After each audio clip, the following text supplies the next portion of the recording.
आप देख रहे हैं @emotional T2H, जहां कहानियां सिर्फ कहानियां नहीं होती, वो आपका पीछा करती हैं।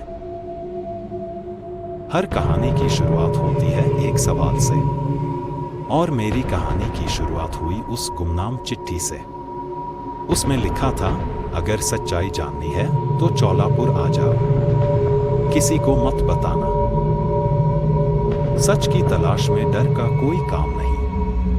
गांव के बुजुर्ग ने कहा, बाबूजी, उधर हवेली की ओर मत जाइए, वहां जाने वाला कोई लौटकर नहीं आता। पर मैं रुकने वाला नहीं था।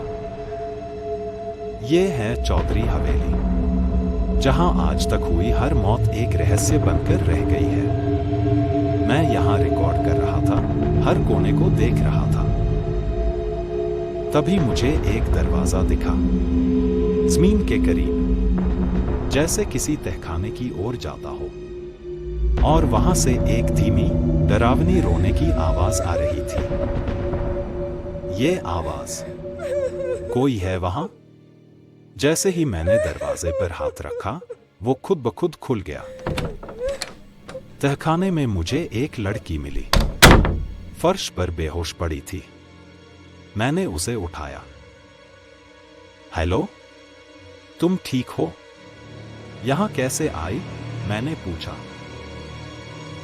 उसने धीरे से आंखें खोली। मेरा नाम माया है। मैं मर गई थी। तुम मर गई थी मतलब? मैंने पूछा जब उसे होश आया। मुझे कुछ याद नहीं, सिर्फ इतना कि मैं इसी हवेली में रहती थी। बहुत पहले।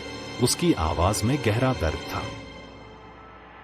पुलिस अफसर राघव ने बताया, चौधरी हवेली से जुड़े हर वारिस की मौत रहस्यमयी रही है। कुछ कहते हैं वहां आत्माएं हैं। मैंने हवेली में सीसीटीवी कैमरा लगाया। रात को फुटेज देखा तो हैरान रह गया। फुटेज में मैं ही हवेली के अंदर घूम रहा था, जबकि उस वक्त मैं बाहर था। ये मैं कैसे हो सकता हूं? आरव ने वो सच जाना जो उसकी रूह कंपा गया।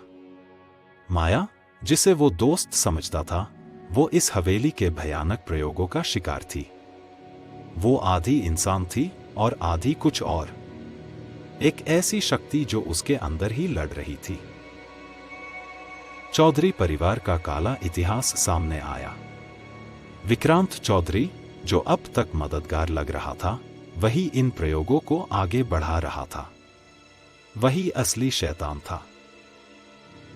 हवेली के हर रास्ते का अंत एक ही जगह होता था, वो जगह जहां सब शुरू हुआ था। एक अंधेरी, भयानक काल कोठरी, जहां से कोई लौटकर नहीं आया था। काल कोठरी के अंदर आरव ने वो राज सुना जो मौत से भी ज्यादा डरावना था। चिट्ठी माया ने ही भेजी थी। वो मुक्ति चाहती थी, इस श्राप से आजादी। एक भयानक जंग छिड़ी। हवेली आग की लपटों में घिर गई। आरव ने माया को आजाद कर दिया। हवेली जलकर राख हो गई। सब खत्म हो गया। या शायद नहीं। उस राख में से दो आंखें चमक उठी।